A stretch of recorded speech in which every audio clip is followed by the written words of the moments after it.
lot of research that went into it before she put the presentation together. So, Julia? Thank you. Hi everybody, I'm Julia. I started research on this topic because I actually met my husband through a shared love of Red War history, and he was a reenactor for the 3rd New Jersey Grays, 3rd New Jersey Regiment, and he somehow convinced me to join him at a reenactment, and I got to wear the clothes and act as a camp follower, and I had never heard any information about these ladies before, and I was interested almost immediately. So I have slept on the ground in about 7 layers of 18th century clothes before. I've tried my hand at candle making. I'm not good at it. But I just thought that the experience was really interesting, so I wanted to do a presentation on it. So why become a camp follower? The main reasons were basically, as the name suggests, you wanted to follow your husband who is joining the army, or your boyfriend, or whatever. Another reason is widowhood. If you were left at home by a husband in the Continental Army, you were, in all honesty, at risk for a lot of unpleasantries, especially if you were a known patriot in a loyalist area. You could be subject to the Quartering Act and have British soldiers stay in your home, or American soldiers stay in your home. And at this point in time, getting stuck with a bunch of strange men you don't know, I guess in any time really, is a little unusual and probably uncomfortable. So a lot of ladies decided that the safest place for them at a time that was really uncertain in the colonies was with the army. And then there's displacement, of course. There were places like Chestnut Neck, entire villages that get burnt down. If you're left with nothing, we're talking centuries before insurance, so if you're left with nothing, you're left with nothing, and you're getting no reimbursement back. So if you were displaced because of military action, it might be one of your only options to follow the drum. So conditions in the camps were really, really varied depending on where you were and at what time you started following. But in particular, housing and shelter was all over the place. You could be somewhere like, always think of a good one. They're all pretty bad in their own ways. You could be somewhere that actually had small cabins, or somewhere with actual walls. Yeah. Or you could just be somewhere where the best you get is a canvas tent. At one point in the war, the Army runs out of canvas, and there are no tents. Fun fact about the 3rd New Jersey Regiment, if you ever see the medal reenactment, we don't get tents, because by the time we entered the war, that unit joins up, there's a shortage of canvas in the colonies. So when I say on the ground, I mean on the ground under nothing. And then a really obvious one is just insufficient supplies. And that could be food, especially uniforms. Footwear was a big one. Everybody's heard about Valley Forge, where there was a shortage of socks and shoes. Soldiers are losing toes to hypothermia, things like that. And then for camp followers in particular, you could face a number of emotional resistance from the people around you. There's always unwanted advances as a woman, especially if you were widowed or single, and you weren't attached to any one soldier, especially by marriage. You could face unwanted advances from gentlemen in the Army. And you can also just have resentment. We're going to see in a little while how Washington felt about camp followers, and he was not a big fan. A lot of officers were not big fans of camp followers. So There's always this sense that you have to earn your keep. And you could do that by performing any number of tasks like cookery, laundry, candle making, if you have time. And then you're probably going to witness a lot of infighting between different colonial soldiers.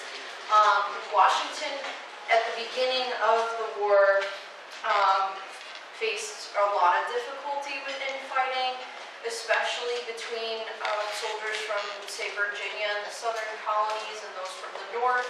They had just about nothing in common, and there was a lot of infighting. So these are some of the not so great conditions that you might see in camps. Different ladies have different roles. The biggest one is helping to cook. And that's, again, depending on what supplies you have, it's going to make a difference in what you're helping out to cook. But when I do reenacting, the first two things here are what most of the ladies do. Soap making is a really big ordeal. It takes a long time. But laundry was really, really a necessary task that somebody needed to do for the Army. Cooking is more obvious, everybody needs to eat, but laundry was instrumental in hygiene in the camps, where of course we don't really have time to stop and wash our clothes ourselves. So the camp followers helped out a lot with keeping the uniforms clean. Washington was very particular about uniforms and being clean shaven. So if they had a little bit of help, at least with the uniforms, that's a plus to have a camp follower around. Soap making, this is done traditionally with animal tallow, and you're visualizing like bar soap. It's not a liquid like body wash, it's just like she has down there. And again, major role in keeping these guys clean and keeping illness down, although they didn't really have an understanding of the connection between staying clean and staying healthy.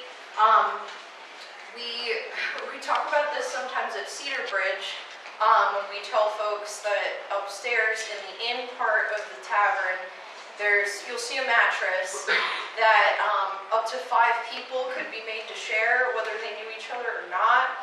And they probably didn't smell great, they're a stranger, and I mentioned that people did not bathe often at this time because people had this idea of illness being in the form of what they called miasma. It's kind of just like a toxic gas, if you think of it that way.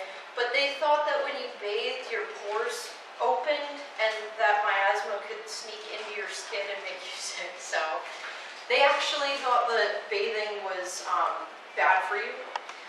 But on the rare occasion that they did it, they're going to use this animal tallow soap. Sewing is another big thing, especially when one of the deficits that soldiers were facing was uniforms, and socks is another huge one. You're going to want somebody to repair the damage that you sustained to your uniform if possible.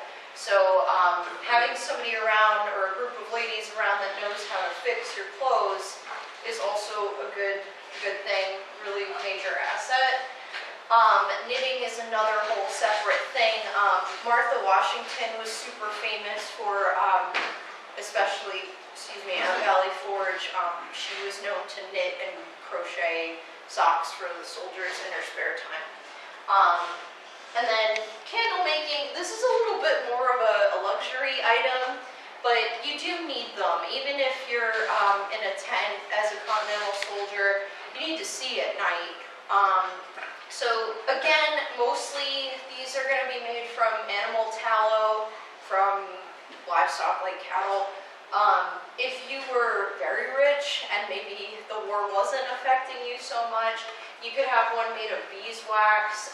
That would be really fancy, or you could make them scented. They would often use orange peels if you were really rich. And you could get citrus fruits. That was like the high-end stuff. But these ones in camp were definitely not that fancy. But Washington did a lot of work by candlelight in his tent. If you've seen the one at the Museum of the American Revolution, definitely needed candlelight in there. And then finally, it sounds obvious, but companionship and support. If you're involved in this conflict that is highly experimental, we call it the Great American Experiment. Nobody has any idea what they're doing, how it's going to turn out. Is this worth my life and my time and my effort? And if you're somebody that signed up to follow Washington in pursuit of this great new idea, I think I would be terrified. And if I could bring my spouse with me, I know I'd feel a little bit better at least. Washington has a comment about that as well that we will see a little bit later. But I wanted to talk about Martha because she is one of the richest camp followers there is, if you will. Martha went to camp with George at every single winter encampment he was at. She inspired a lot of American soldiers by doing this because it was dangerous. It was considered really just not a great place for a lady to be. But she wanted to spend as much time with George as possible, even on the field.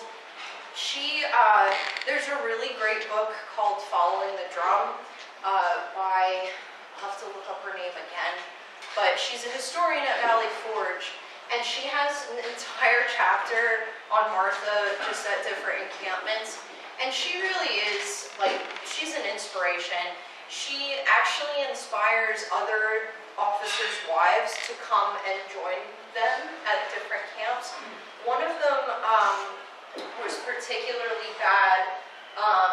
She was stationed with George at Cambridge, and she had a friend named Mercy Warren, who was an author.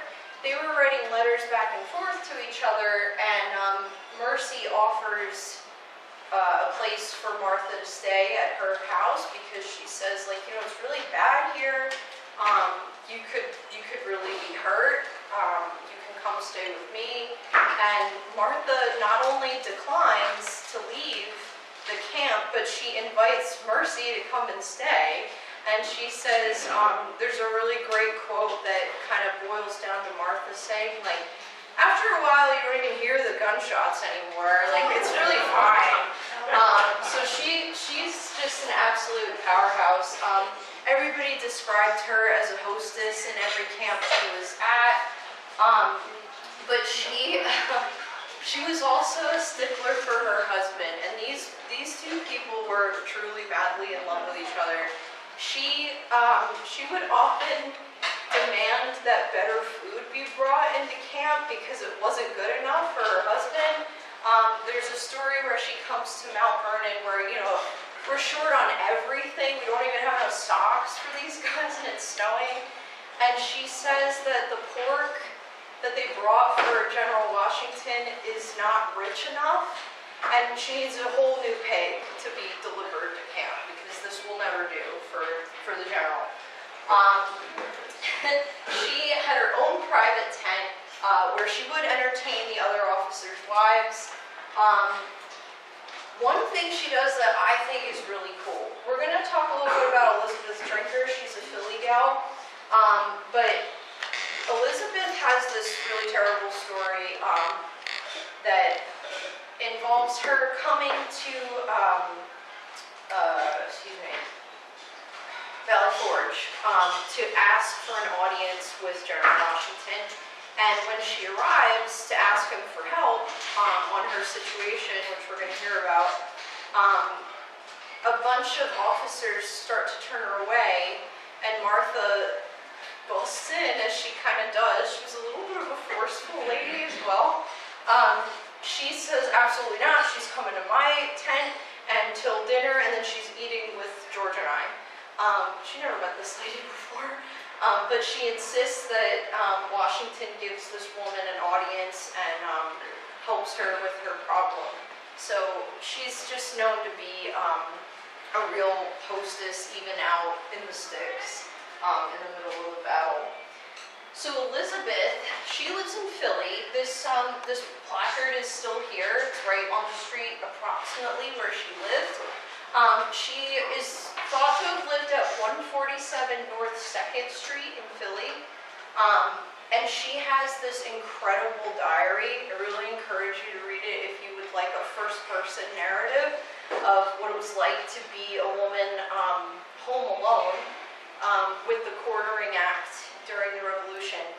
Her husband is, long story short, her husband is neutral. He doesn't want to pick a side in the war. The Patriots charge him with treason for staying neutral. If you're not with us, you're against us. And they throw him in jail in what I believe was a Masonic lodge somewhere in the city.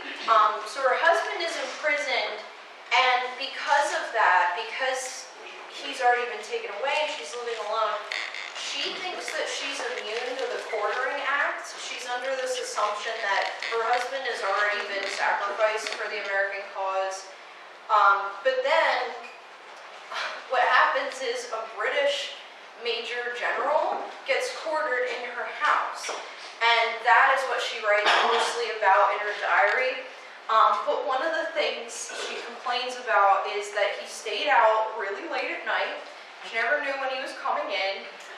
And then she describes all these animals. The guy had like a menagerie in her Philadelphia apartment, including turkeys, sheep, and horses. So I have to talk about her when we're talking about women's experience in this war, because to me, I don't know if I would have been a patriot or not, if I was living in this time. But the Quartering Act, whoever tried to quarter in my house first, I would have flipped to the other side immediately. I would never have stood for this. So it's just one of those things that if you didn't choose to be a camp follower, you could get stuck with a situation like this. So she actually goes to Valley Forge to ask Washington, hey, can you settle this? My husband's been arrested because he's not enlisted. And now there's this British guy in my house, and Washington does say that he's going to negotiate for her husband's release, but she is the one that Martha insists gets an audience with General Washington when she comes. She also brought a couple other wives in a similar situation with her. I think she brings 3 others with her. So surrounding the encampments, this one is also around Valley Forge. It's just a wealth of information, Valley Forge. But there's a family living on site right outside the camp. They're called the Stevens. And this is another example of the quartering issue. This lady had either 2 or she had 3 children. She lives in this little house with her husband and her 3 kids. First, they get quartered by the Americans. And there's all these details about things that go wrong. Their stuff is stolen. They make this huge mess. Stuff is broken. Their dishware is broken. They have a terrible time with the Americans. Then, once Washington packs up and leaves Valley Forge, the British come and also quarter in her house. So her whole family, a couple of her children had left already and been married off, but she gets quartered by both sides of the war, and she was, I think, stuffed upstairs. The officers took up their office in the downstairs space here, but the whole rest of the family gets shoved upstairs and also told to provide food and lodging and cleaning services to all these people staying in her house. The Stevens have a lot going on. They're also kind of in the middle of not a divorce, but they were having a lot of problems when this started, and I can't imagine a situation like this would help a husband and wife. But anyway, another situation that could have happened. So how does Washington feel about camp followers? followers. He doesn't like them very much. What he says, this is probably the most famous quote about camp followers. He says, "The multitude of women in particular, especially those who are pregnant or have children, are a clog upon every movement. The commander-in-chief therefore earnestly recommends it to the officers commanding brigades and corps to use every reasonable method in their power to get rid of all such as are not absolutely necessary." On the other hand, Washington is aware that he, quote, "was obliged to give provisions to the extra women in these regiments, or lose, by desertion perhaps to the enemy, some of the oldest and best soldiers in the service." So camp followers eventually become kind of a leveraging tool, because Washington becomes aware that a lot of these guys are miserable, they're having a terrible time, and there's no progress being seen, especially at the beginning of the war. And if he tells all these soldiers, "You have to send your wives away, like, I can't feed these ladies anymore," he's going to have desertion by the dozens and dozens and dozens. So he does become aware that there's not much he can do after a certain point. This guy, John Reese, has this report that says women were recorded as being entitled to a half ration and children were allowed a quarter ration, according to British General Howe in 1776. But it seems when you look at returns, it kind of looks like they were just being given a full portion anyway. On paper, they were only supposed to get half, but I think, what are you going to do? You have a camp full of ladies half starving. I think you're just going to end up giving them a full portion. So, just some statistics. By December of 1777, there's at least 400 women, which is 1 woman for every 44 men. And then the second one, by 1783, a return for the Army at New Windsor gave an average of 1 woman for every 26 enlisted men. From available information, it seems that early in the war it was not at all remarkable for an individual company to contain no women.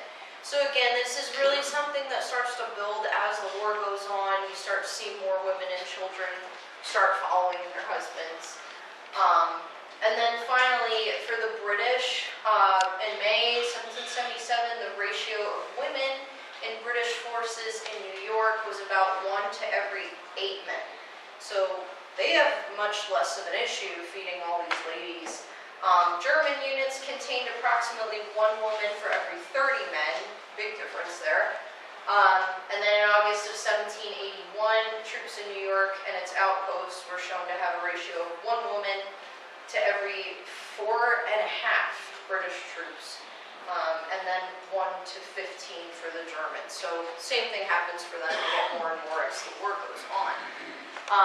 These are just a couple statistics by unit. So if we look at one from Pennsylvania, it's the closest one to us I see here. The 1st Pennsylvania, 4 regiments, 28 women in each regiment, 3 women per company.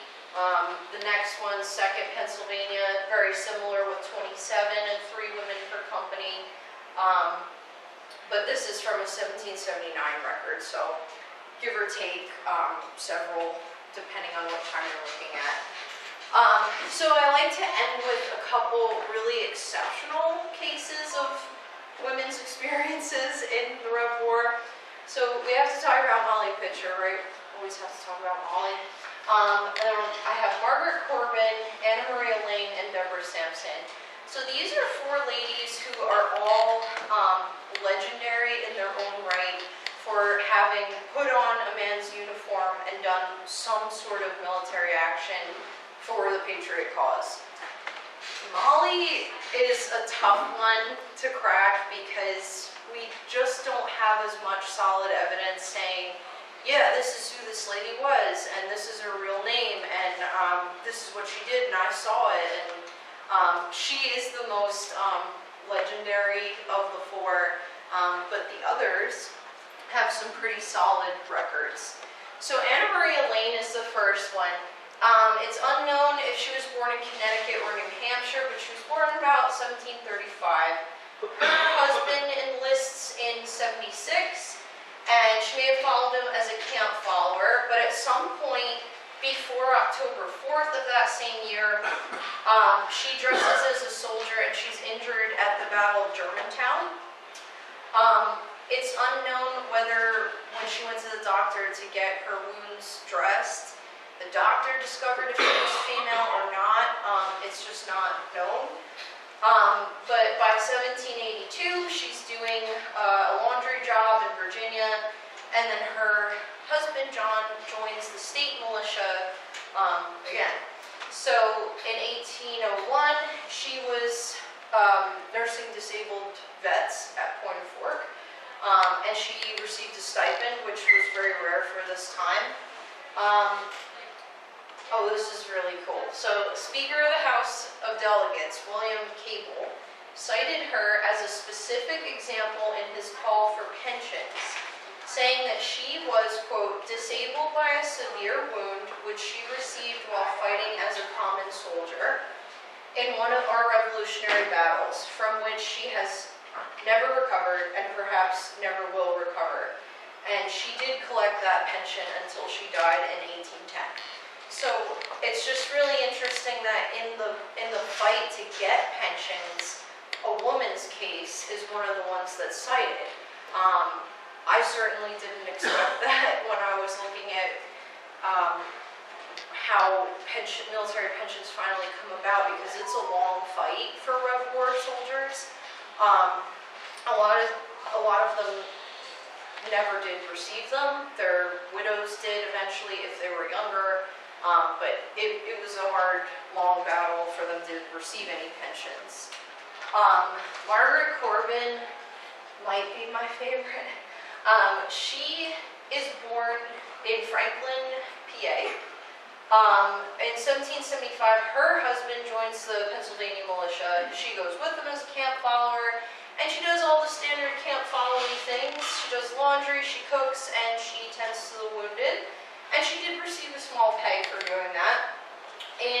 On November 16th, 1776, she also disguises herself as a man in the Battle of Fort Washington on Manhattan.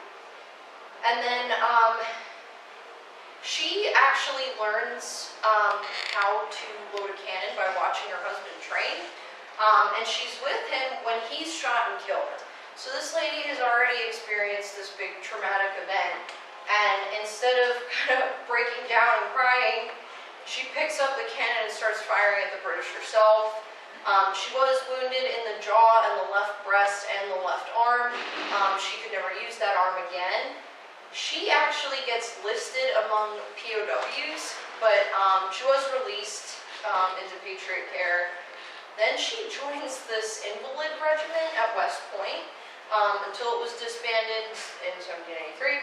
And she continues to nurse wounded soldiers there, so this is something she just continues to do. She is awarded by Congress a pension that amounted to about half of a man's, which is at least something. She gets that in 1779. And then they give her this suit of clothes to replace the one she was wearing during the battle. I'm assuming that just means a uniform, but for some reason this is how it's worded on the record. After her husband dies, I really enjoy this for personal reasons, but after her husband dies, she is said to have almost exclusively hung out with veterans, and she was noted as not having many female friends. She was buried in one spot, but then moved because where she was at in her small town was just very obscure and nobody knew she was there. But in 1926, she gets full military honors at West Point and was buried there on the Hudson. So that's her plaque up in the corner there. And it says, it's to honor her as the first woman to take a soldier's part in the war for liberty. So I think that's pretty cool for her. The reason I like this idea that she kind of only hangs out with veterans afterward. My husband is an Afghanistan vet, and there's just there's a really special culture that comes along with being a vet. And if you gave him, you know, a room full of people, he'd rather hang out with another vet any day. So it's just funny to me that this is one of actually many of these ladies that end their social lives the same way. They all get kind of whispered about in town, like, oh, she doesn't hang out with the ladies, she only talks to the Rev War guys in the village or whatever. So I'm like, I've seen this before. I do know why she does that. Deborah Sampson, she is actually got her own exhibit in the Rev War Museum. She is born December 17th, 1760 in Plumpton, Massachusetts. She spends 8 years from 10 to 18 as an indentured servant for a farmer. After she's done with that service, she works as a teacher in the summer, and then in the winter she leaves for money. But in 1782, this one is interesting because nobody knows what really prompts her to do this. She's not married, but she just decides she's going to join the military in 1782, so she's not a camp follower, actually. She joins with the 4th Massachusetts, and she's got this really strange alias, Robert Shirtliff. I guess that's how it's pronounced. She gets assigned to a light infantry regiment, and she is tasked as being a scout, as a spy on the British. In June of 1782, she leads an expedition of 30 men with 2 sergeants, which does end up with a physical altercation with some loyalists. She leads a raid on one of their homes, and she captures 15 of them. She was undiscovered as a female for 2 years. After one incident, she did receive a gunshot wound to her thigh, and presumably to avoid being discovered, she takes the pistol ball out herself. Because if you go to a doctor, they're probably going to see at home. So this is a lady that really wants to be here. If you're going to pull a musket out by yourself, you want to be where you're at.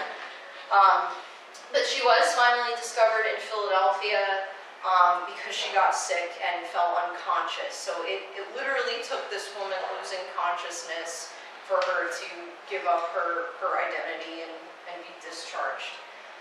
But she did receive an honorable discharge, and in 1797, this guy Herman Mann writes the Female Review, or Memoirs of an American Young Lady, and she's in there.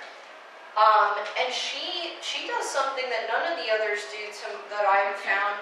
She goes on a year-long lecture series around the colonies, telling her story about dressing in uniform, and she would bring her uniform and wear it to every single lecture that she gave. She was very, very proud of what she had done.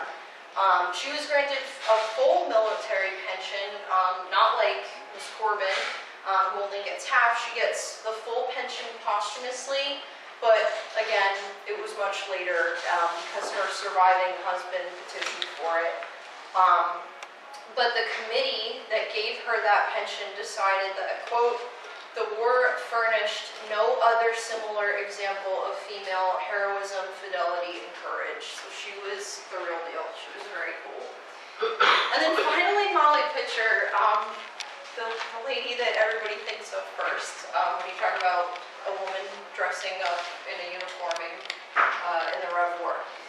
So she is probably this woman, Mary Ludwig Hayes, who was born in either Jersey or PA.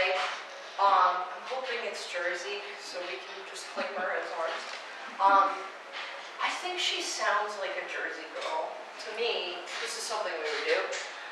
She's born around 1754, but this lady is the best matching candidate for, if Molly Pitcher was a real person, it's probably this woman. She marries William Hayes, who joins the 4th Pennsylvania Regiment, and she's initially a camp follower. Her main thing is laundry. So it's possible that this is where she gets her name. So it's possible that she was called Molly Pitcher before the Battle of Monmouth because she was always seen with a laundry pitcher. That's one theory, but anyway, her husband gets wounded, and very similar to Anna Maria Lane, she decides to take his place on artillery. She also watched him train on cannons at Valley Forge. And there is a witness, this guy, Joseph Plum Martin. He says a cannon shot from the enemy passed directly between her legs without doing any other damage than carrying away all the lower part of her petticoat. Looking at it with apparent unconcern, she observed that it was lucky it did not pass a little higher, for in that case, it might have carried away something else, and continued her occupation. And supposedly Washington himself even takes notice of this brave daring do that she does, and then asks who she is and makes her a non-commissioned officer. So she went by Sergeant Molly after that for the rest of her life, and she preferred to be called Sergeant Molly. Her second husband spends her entire inheritance, unfortunately, and she spends the end of her life in Carlisle, Pennsylvania. She was very well liked by her neighbors, but because of her no good husband spending all her money, she is very poor by the end of her life, so she doesn't have too much. But like Deborah Sampson, she's also described as kind of gruff and a little bit of a recluse toward the end. And she was awarded a $40 a year pension in 1822, and she died 10 years later in 1832. But this Mary Ludwig Hayes is probably Molly Pitcher, but there are people that, historians that dispute it, and they're not sure, and it's even possible that Margaret Corbin had already been kind of chatted about, and somebody at Monmouth just said, oh no, that happened here, and this was her name, but we don't really know. But she's the best candidate for sure, and either way, somebody named Mary Ludwig Hayes received a non-commissioned officer title from Washington, which is really cool either way, even if she wasn't called Molly Pitcher. And then my last slide, just to drive home the importance of, to me, it's important to study women's history because we've been here the whole time. And even if you haven't heard as much about us as maybe some other historical figures, we've been here the whole time, and we've done some pretty cool stuff. So this is a lady, she is, but this is a letter from Mrs. Adams to her husband, and this is a very famous address called Remember the Ladies.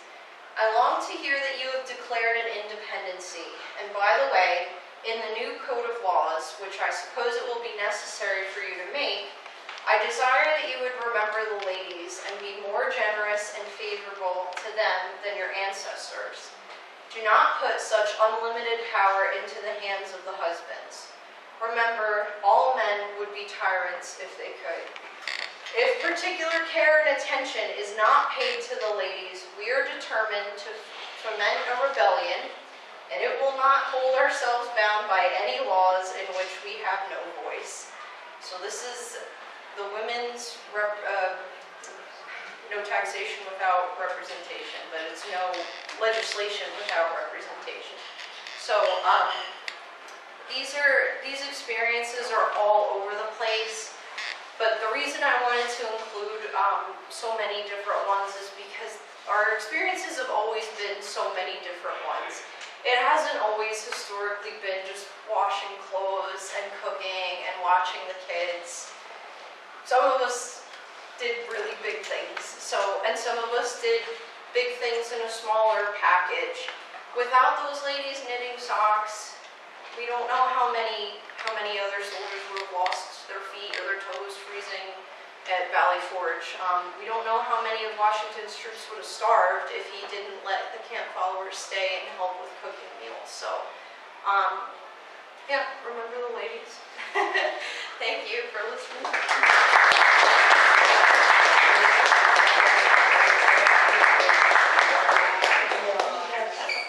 Any questions? Oh, yes, that diary, is that in the library or? I think so. I know it's on Amazon if you're gonna buy it, but I'm sure it's in. See, if this was a week from now, I could tell you if it was in Atlantic County's library. But I'm sure it is.